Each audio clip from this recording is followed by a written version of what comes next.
का स्टेटमेंट एक बार ही सुना था मुलायम सिंह यादव जी का। वो तो पहले से कह रहे थे कि भारत नाम रख दिया जाए।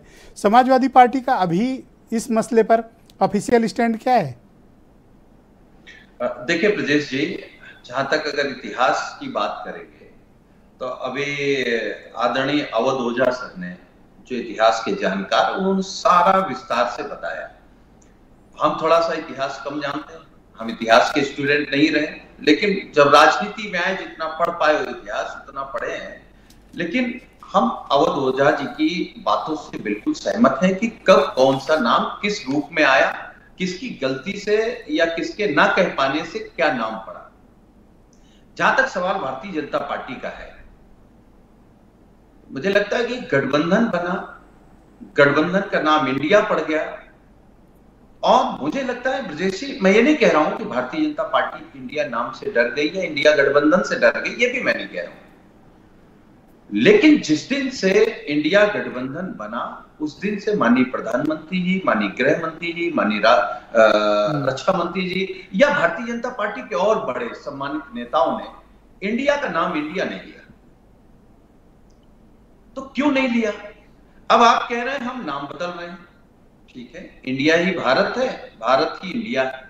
अच्छा, अगर हमसे आप पूछेंगे ब्रजेश जी, तो मैं व्यक्तिगत ये कहूंगा, आप इंडिया कहें, भारत कहें या हिंदुस्तान कहें, हमारे अंदर एक ही भाव आता है, गर्व का भाव कि ये हमारे देश का। ठीक है, ये तो आपके गर्व का भाव हुआ, लेकिन जब ये संवैधानिक रूप से भारत की संसद में ये बिल प्रस्तुत किया जाएगा कि Republic of India will be replaced by Bharat, आपकी पार्टी का क्या स्टैंड होगा?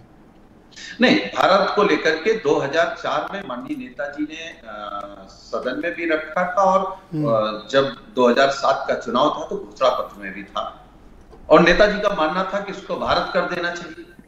लेकिन जो नेताजी की मंशा थी भारत को लेकर के, या अवध ओझा सर बैठे हैं जो सोशलिस्ट मूवमेंट चला और जो सोशलिस्ट भारत और इंडिया में वो अंतर देखते थे। भारत का मतलब जो गांव था, भारत का मतलब गांव का गरीब था, भारत का मतलब गांव में रहने वाला बेरोजगार था।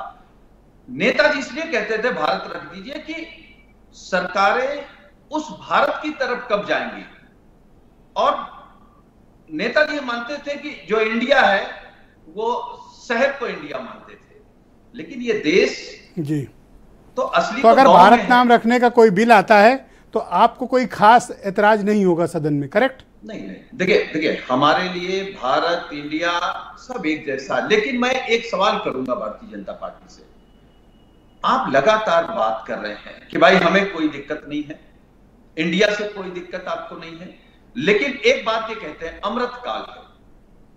हम केवल ये आपके कार्यक्रम में ये कहेंगे, केवल शब्द दे देने से कोई अमृत काल नहीं होता है जी। क्या अमृत काल में संविधान के खिलाफ काम कर रहे हैं? अमृत काल है। अमृत काल में इतनी महंगाई बढ़ गई है, अमृत काल है। अमृत काल में जाति के नाम पे, धर्म के नाम पर आप नफरत फैला रहे हैं, इसको अमृत काल कह रहे हैं। बहन बेटियों की आबरू नहीं बच रही, इसको अमृत काल कह रहे हैं। बेरोजगार नौजवान दर दर भटक रहा है। सर इसीलिए तो कह रहा हूं, इस अवसाद से बाहर आइए और भारत नाम से गर्व की अनुभूति करिए। इसीलिए तो भारत नाम दे रहे हैं। नहीं, आप क्यों नहीं गर्व की अनुभूति करते हो? कैसी बात कर रहे हैं? देखिए, गर्व की अनुभूति हम लोग या हमारे पुरखे या हमारे पूर्वज तब से कर रहे हैं जब ये देश गुलाम था, और तब से कह रहे हैं भारत माता की आजादी के लिए हम लोग लड़े हैं, फांसी पर चढ़े हैं, जेल में रहे हैं, सीने पर गोली खाई है। आप अकेले नहीं रहे हो सर, बताइए। बीजेपी की विचारधारा से जुड़े लोगों ने भी लड़ाई लड़ी है, ऐसा नहीं है। सर मुखबिरी किसने की है? अंग्रेजों के लिए किसने काम किया? आप बता दीजिए, वो कौन लोग हैं, किसके वैचारिक आका है वो? हमारे तो नहीं है। मुझे लगता है देश भी नहीं स्वीकार करेगा कि वो जो गद्दार रहे, जो अंग्रेजों के लिए काम करते थे। थैंक यू सुनील जी, शुक्रिया, हमारे साथ जुड़े रहिएगा। आप सोचिए नहीं जी, धन्यवाद। मैं डॉक्टर सुधा मिश्रा को आमंत्रित करता हूँ। बहुत शुक्रिया।